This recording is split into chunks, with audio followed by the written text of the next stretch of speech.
Chandra sama teman-teman gue juga sih dulu di advokasi fakultas itu bikin beasiswa yang namanya beasiswa eksakta. Iya. Itu seingat gue dapat sekitar 7 juta atau 6 juta gitu. Dan salah satu yang ngasih bantuan tuh Bang Abdur, Oh. komika.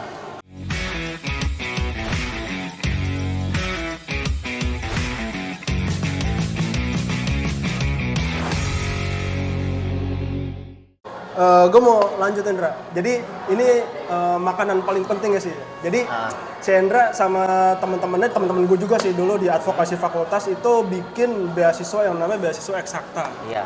Nah, lu mungkin bisa cerita sedikit, Chandra. Beasiswa eksakta tuh kayak gimana sih? Beasiswa eksakta itu awalnya itu obrolan gue sama salah satu teman gue tuh. Tapi disengaja apa nggak sengaja? Ada kasus dulu jadi di kampus. Oh. Jadi di kampus itu waktu kita kuliah kan dulu ada beasiswa namanya PPA dan BBM. Ya, oh iya, gue pernah dapet deh. Nah, Gua iya pernah kan, dapet deh. beasiswa itu kan. Jadi Ya. PPA itu khusus untuk yang berprestasi, BBM itu yang nggak Miskin, mampu. ya. Nah, ya miskin ya bahasanya ya. Karena bidik misi itu juga singkatannya miskin berprestasi, jadi jangan. Emang iya? Iya, bidik misi itu bidik miskin berprestasi. Baru tahu gue. Jadi waktu itu gue termasuk orang yang miskin. Nah, itu jadi gue tuh dulu sempat mau daftar bidik misi. Heeh. Cuma nggak jadi gara-gara gue pernah baca kalau gue nggak salah ya. Di salah satu poinnya itu tidak boleh memiliki rumah yang tidak boleh menempati rumah yang tembok. Oh, ya mungkin Nggak kalau jadi di gua. daerah-daerah gitu. Kalau Iya, gue di daerah tuh. Heeh. Nggak jadi gue akhirnya. Soalnya kok di Jakarta nggak mungkin rumah nggak pakai tembok. Iya sih. Jarang. Kalaupun ada, kayaknya ya, kalaupun ada mungkin sebagian besar orang-orang nggak kuliah. Tapi lu beneran di survei kan? Di survei. Gitu. Jadi beneran di survei, didatengin orang tua gua, diwawancarain. Nah, gue takut dikira bohong tuh, jadi gue nggak jadi daftar. Jadi Padahal nggak mungkin nggak apa-apa sebenarnya. ya nggak apa-apa. Nanti juga ada foto keluarga segala macam gitu-gitu. Oh iya. Jadi emang agak repot. Tapi walaupun begitu juga banyak yang nggak tepat sasaran sih. Oh iya. Ya gitu ya. Jadi Ya gitulah ya. Iya. Nah lanjut tadi gimana tuh? Beasiswa eksakta. Jadi waktu itu emang obrolan gue sama salah satu teman gue namanya Halim ya. Ya. Dia waktu itu juga jadi kadep advokasi tapi di Biologi. jurusan biologi. Gue ngobrol sama dia, nih Lim kalau misalkan kita bikin beasiswa gimana gitu kan PPA. Tunggu, ini pas udah di fakultas apa masih di jurusan? Masih di jurusan. Berarti Tapi udah lama ya ininya ya? Iya di jurusan, cuman waktu itu gue udah dikabarin kalau gue bakal jadi kadep fakultas. Jadi udah ada kabar gitu lah. Karena memang kalau kadep fakultas itu biasanya ngambil dari 4 nih, ya kan, dari 4 Antara kadep orang. Dari jurusan itu. Iya, Dan dan biasanya ketua BEM fakultas ngambil dari situ. iya, dan tiga-tiganya nih dorong-dorong, ya kan.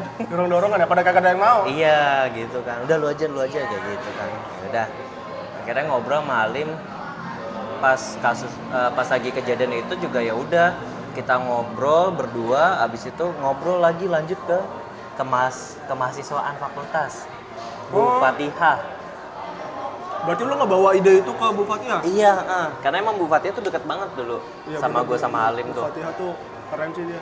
Iya, bahkan tuh waktu di fakultas yang nyeleksi penerima beasiswa itu kadang anak gue.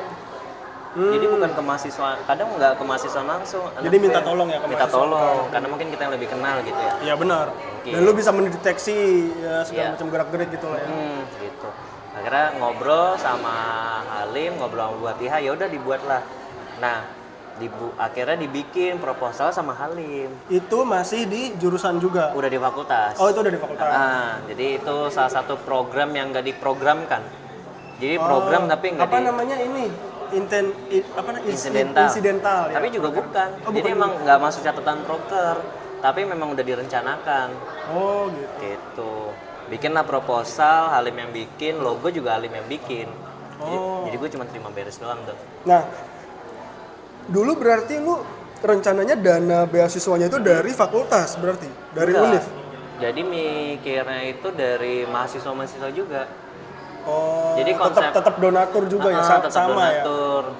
Itu karena kalaupun ngandelin dari fakultas kayaknya nggak mungkin. Ya nggak sebanyak itu juga Iya mungkin nggak ya? sebanyak itu. Karena berkaca dari ini sih, berkaca dari salah satu beasiswa yang sampai sekarang jadi kiblat gue itu beasiswa KSE. Masih ada ya? Masih ada. Karya Salemba 4. Itu beasiswa yang menurut gue Itu juga perorangan awal yang bikin Awalnya anak satu fakultas, ekonomi. ekonomi. Teman-teman bareng juga. Tapi bisa segede itu. Bisa segede itu sampai hari ini. Oh, Itu kerennya mereka, makanya itu jadi kiblatnya. Karena dulu gue nakal juga sih. Jadi gue nerima beasiswa bidding misi, tapi gue juga nerima beasiswa KSE. Oh, itu nggak boleh ya? Nggak boleh harusnya. Cuman karena waktu awal-awal KSE itu masih belum banyak, kan gue generasi pertama KSE di UNJ. Ya. Oh, Generasi pertama. Jadi akhirnya ya udah, gue dapet, gue tapi diem-diem aja gitu kan, lumayan ya. Dapet 2 beasiswa kayak gitu, Akhirnya diobrolin sama teman-teman juga, teman-teman setuju. Barulah di akhir tahun 2016, gue sama Hafiz itu presentasi ke? ke dekanat. Oh, gila. Jadi kan gue sama Oh, Hafiz itu sebelum lengser ya? sebelum lengser. Jadi gue presentasi sama Hafiz tuh. Sama dekanat tuh ada Prof Yono, ada Bu Mukti. Yang sekarang Bu Mukti jadi dekan. Prof Mukti kalau sekarang. Nah, udah. Pembimbing gua. Oh gitu ya? Pembimbing 1. Bu Mukti, terus ada dosen matematika juga waktu itu Bu Pinta. Oh ya tahu. Nah, satu lagi ada Pak Rusdi. Harus di. Nah, presentasi terus dapat saran-saran, akhirnya dijalankan. Baru tahun 2017 itu kami jalan tapi fokusnya nyari dana. Nah, itu juga tuh mau gue tanyain. Berarti kan pas baru pertama kali jalan ya di 2017. Nah, itu kan udah ganti tuh, bukan lu lagi yang di fakultas. Iya, nah, itu gimana jalannya? Programnya emang dibawa secara tim aja gitu. Jadi bukan program di BEM. Jadi dia bukan program BEM. Nah, terus maksudnya gimana nih? Kan lu presentasi ke dekanat tuh buat gimana? Gue kirain untuk dijalanin sama BEM selanjutnya. Pengennya kan gitu. Cuman jadi itu bodohnya gue sama teman-teman ya waktu itu ya. Ya namanya mahasiswa ya, nggak tahu ya kan. Trial error. Mikirnya, lo niatnya begitu tadinya? Niatnya begitu, mikirnya ya udahlah presentasi mungkin nanti bakal didukung.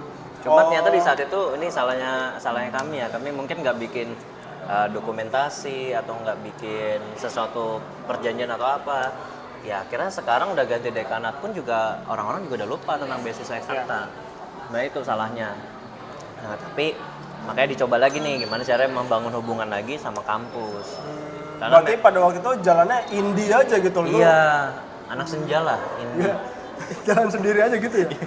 Jalan sendiri aja. Ya itu jalan sendiri dibawa sama teman-teman. Berarti jatuhnya kayak dijalanin sama komunitas aja gitu ya? Sama komunitas aja. Bahkan sampai hari ini pun juga sebenarnya masih ya berjalan seperti itu. Cuma pengurusnya aja yang berkurang. Tapi orangnya itu aja. Dulu mah banyak ya emang ya kayaknya ya? Banyak.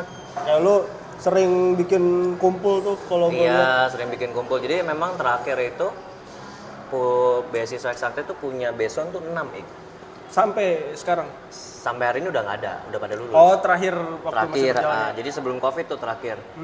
Jadi program terakhir itu pas awal-awal COVID 2020. Gitu. Ada 6 ya? Itu jalan bareng apa 6 tuh akumulasi? 6 itu pas 1 tahun terakhir itu mereka jalan bareng 6-6-nya. Oh iya. Jadi waktu pertama kan nerima tuh 4 orang. 4 orang, sisa 3 karena yang satu kan mutusin nggak lanjut kuliah. Berarti lu berapa lama sampai lu punya besoan? Beson itu 2018 pertama kali. Dari lu ngerencanain itu 2015 kali ya? 2016. Awal? Akhir. Iya 2016 awal. Tapi baru presentasi 2016 akhir. Sampai akhirnya punya besoan atau penerima manfaat itu, penerima beasiswa itu di 2018? 2018. 2 tahun? 2 tahun tuh, 2018, 2019, 2020. Apa salah ya? Gua agak lupa sebenarnya. Oh berarti lupa sebenarnya. Iya 2018 deh, tapi 2018-nya udah akhir-akhir ya? Kayaknya udah akhir-akhir. Hampir kita mau selesai BEMUN ya? Hampir selesai BEMUN.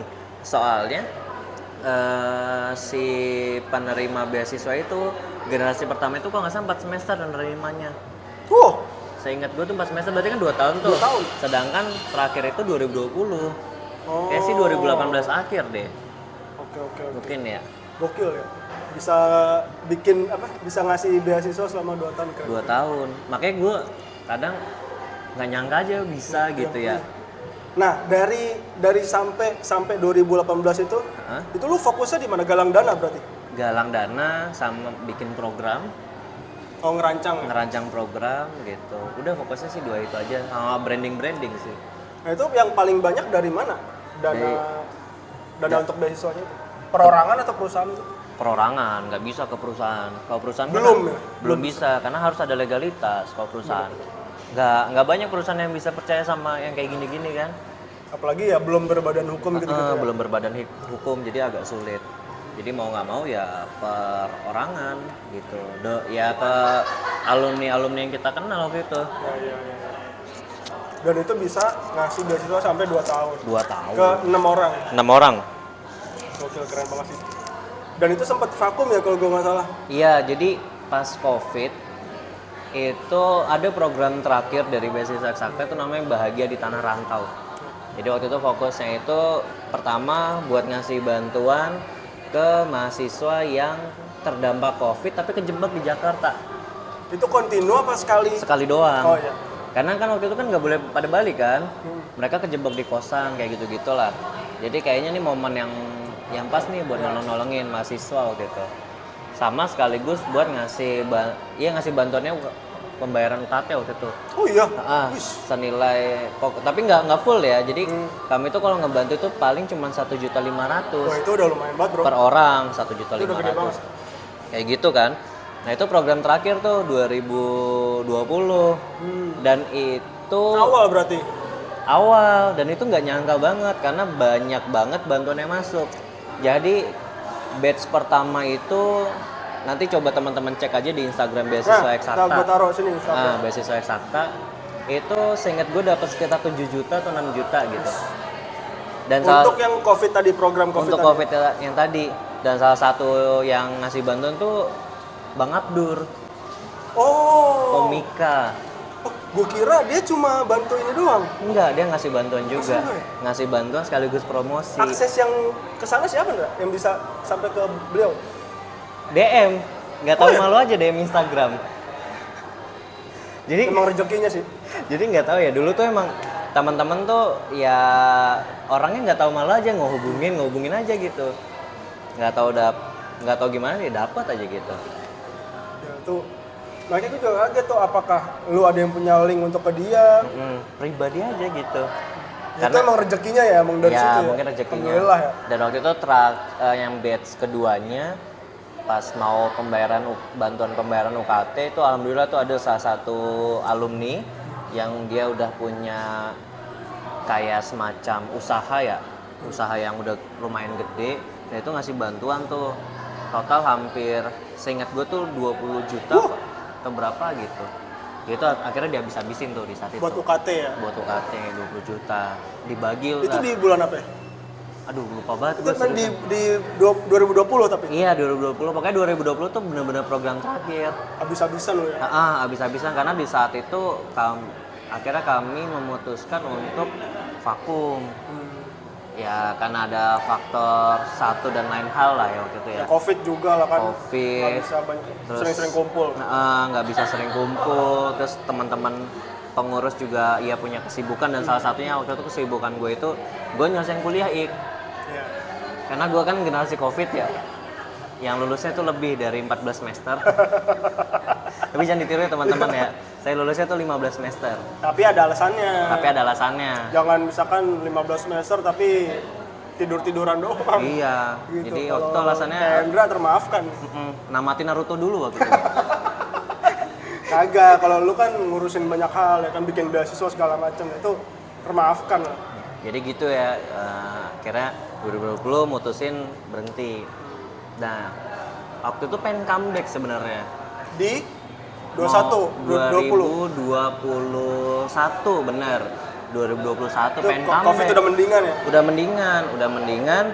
Kita waktu itu sempat live IG. Oh iya? Sempat live IG tuh sama salah satu beasiswan dan salah satu donatur. Kita ngebahas tentang beasiswa Eksakta. Cuma nggak tahu kenapa jadi kentang gitu.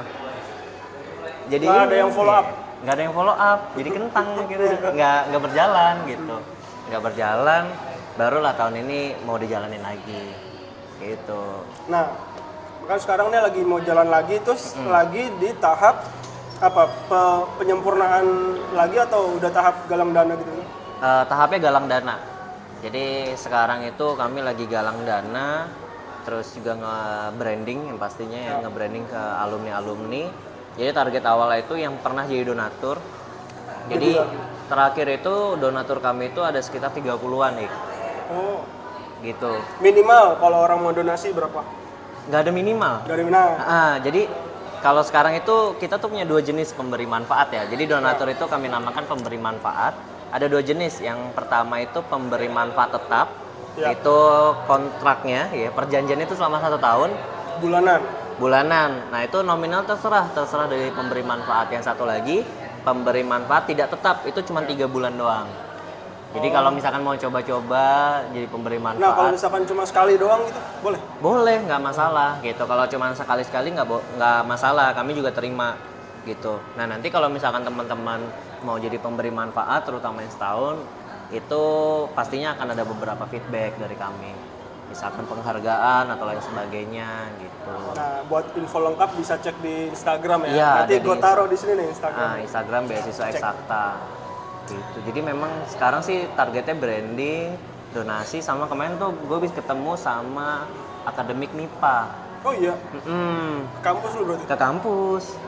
Jadi gue tuh kalau nggak salah 2 pekan lalu, Ya. tadinya tuh cuti pengen liburan ya, Terus malah ke kampus? malah ke kampus gitu.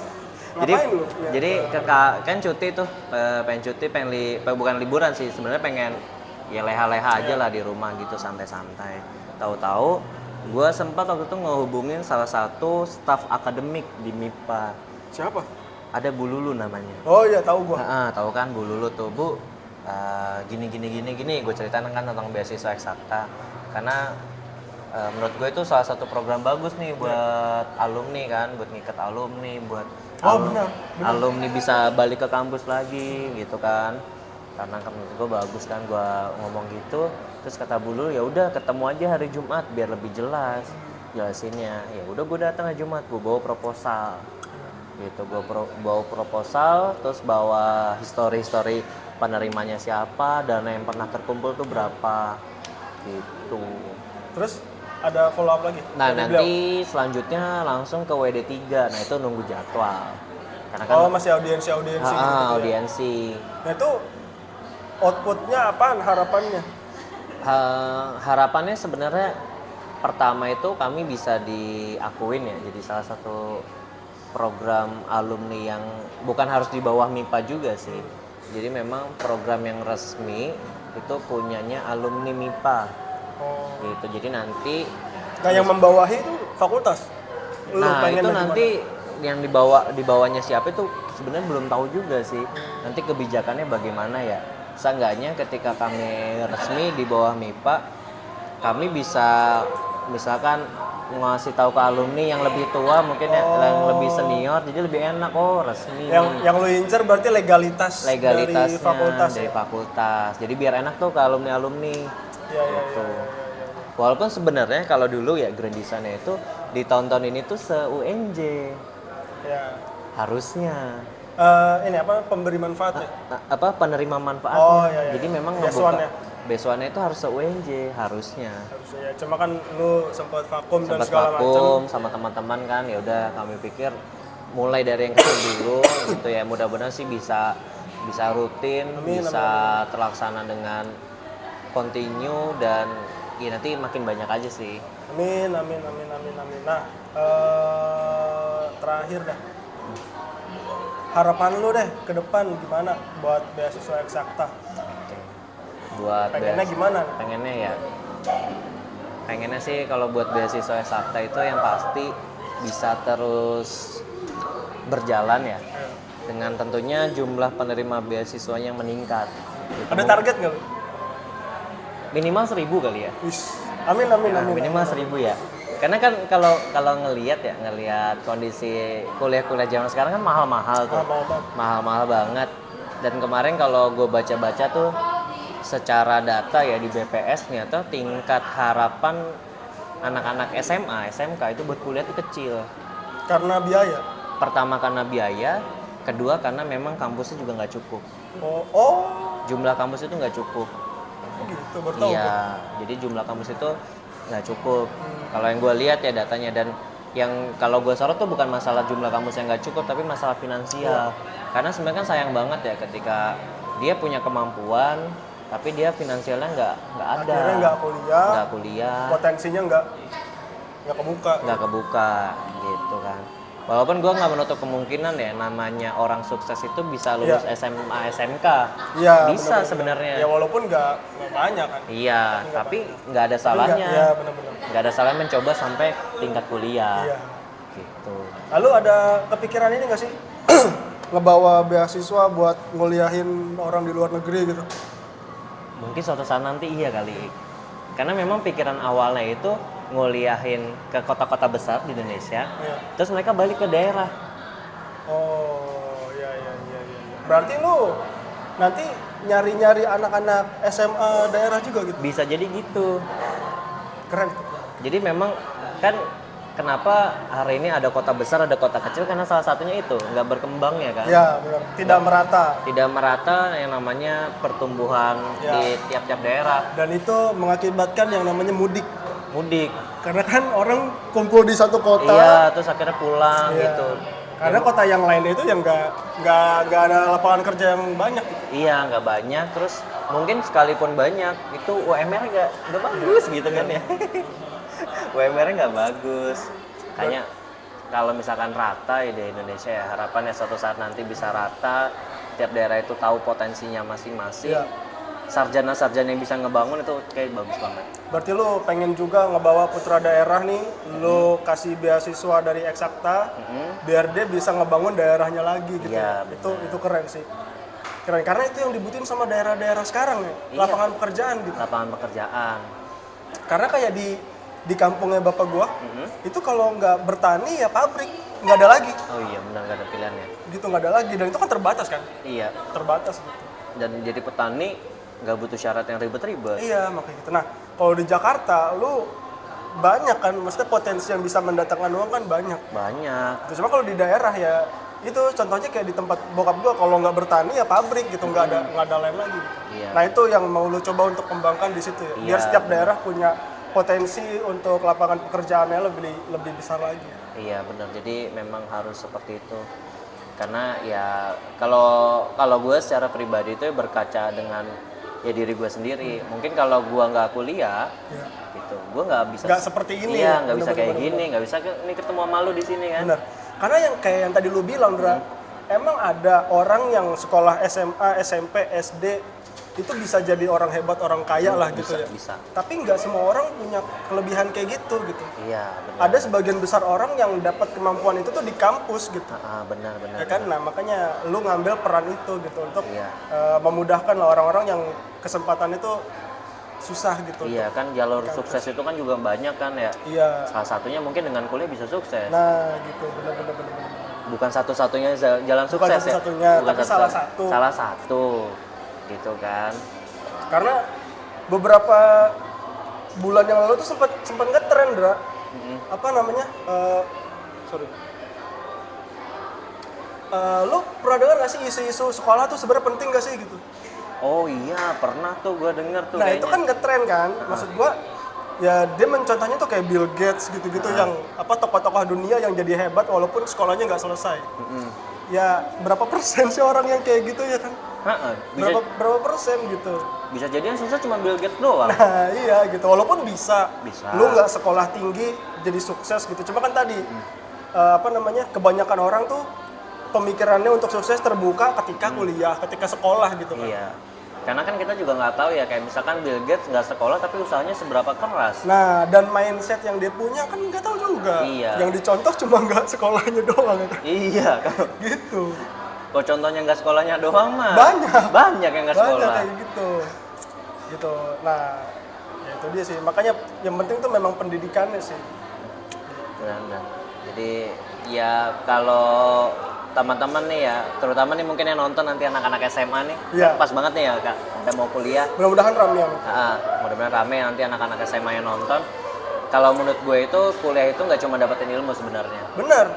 kita bisa dapat relasi gitu, kita bisa dapat bisnis juga di kuliah salah satunya, terus kita bisa dapat kemampuan yang sebenarnya di luar bidang kuliah kita, tapi kita bisa dapatnya di kampus. Iya, kalau gue nyebutnya kita kuliah tuh bisa dapat tools kehidupan. Iya benar, dapat Tools bertahan kehidupan. hidup, tools bertahan hidup gitu. Sama satu lagi bisa dapat jodoh di kampus. Karena teman gue tuh istri gue tuh teman sekelas gue Iya betul. Itu salah satu bonus ya. Iya bonusnya itu plus banget pokoknya. Gitu. Jadi kampus tuh benar-benar tempat yang pas banget. Dan lu tahu seberapa kerasnya kehidupan itu ya Iya. di kampus. Memprediksi seberapa keras kehidupan tuh bisa dari kampus. Dari kampus. Gitu. Nah, makanya karena kita Endra nih udah ngerasain seberapa pentingnya untuk berpendidikan, sekolah. Makanya dia pengen orang-orang yang secara finansial mungkin belum terlalu kuat ya dibantu dengan beasiswa yang dibikin biar ngerasain apa yang udah kita rasain gitu. Benar. Gitu. Nah, ya gue doain mudah-mudahan beasiswa eksakta makin gede. Amin. Penerima beasiswanya juga makin banyak. Amin. Dan nanti setelah lulus bisa jadi pemberi beasiswa lagi. Benar. Target gue tuh ada dana abadi sebenarnya. Apa tuh dana abadi? Dana abadi itu konsepnya gini. Dana itu masuk ke tasnya beasiswa, itu kan dibagi tuh nanti ke penerima beasiswa. Ketika mereka lulus kerja, mereka ngasih itu lagi. Dan terus muter jadi dana abadi itu. Terus ya benar-benar. Nah itu. Jadi nggak cuma ngasih ikannya doang, lu ngajarin juga gimana cara bikin pancingannya. Benar. Jadi nantinya juga ada program-program pengembangan skill buat mereka. Tentunya sesuai kebutuhan dan zaman. Nah, itu dia ya. Mudah-mudahan bisa tercapai semuanya, Amin. bisa makin besar, manfaatnya juga makin gede. Iya. Thank you, Indra. Iya. Mudah-mudahan yang nonton juga rame. Dan banyak yang berdonasi Iya, betul. untuk ngebantu ngegedein beasiswa eksakta. Ya. Nanti kunjungin aja di Instagram beasiswa Siap, eksakta. nanti gue taruh di sini Instagram. Ya. Oke, thank you banget, nggak terasa udah sejam. Wah, emang ya kalau ngobrol tuh kalau seru emang gitu. Padahal kemarin pas kita ngobrolin mau ketemu tuh kira-kira lama nggak ya Ik? Lu bilang Iya. ternyata sejam. Karena lama ya. Karena emang kalau gue itu orang extrovert banget ya. Iya. Jadi emang suka banget gue kalau ngobrol-ngobrol gini. Dan gue semenjak gue bikin SCBD gue jadi seneng dengar orang cerita. Oh iya. Gitu. Yang gue yakin kalau misalkan gue nggak stop terus iya. Karena semenjak gue bikin SCBD tuh gue jadi seneng denger orang cerita gitu. Tapi ya kan gue juga harus menghargai narasumber gue. Jadi ya gue jadi timekeeper sendiri gitu. Timekeeper sendiri. Walaupun kalau misalkan mungkin kalau kita masih sama-sama bujang ya bodo amat ya gue terusin sampai malam. Iya benar. Nah, kalau kelamaan ada yang ngomel soal di rumah nih. Nggak pulang-pulang ya. Nah, nginep aja dari Nginep. gitu ya kan. Oke, thank you banget, Ya. Ra. Oke, Mudah-mudahan bisa ketemu lagi, Ya. sukses, beasiswa eksakta bisa Amin. makin gede, Ya. makin banyak manfaatnya. Amin. Thank you juga buat yang udah nonton sampai akhir. Sekian dari kita. Assalamualaikum warahmatullahi wabarakatuh. Waalaikumsalam warahmatullahi wabarakatuh.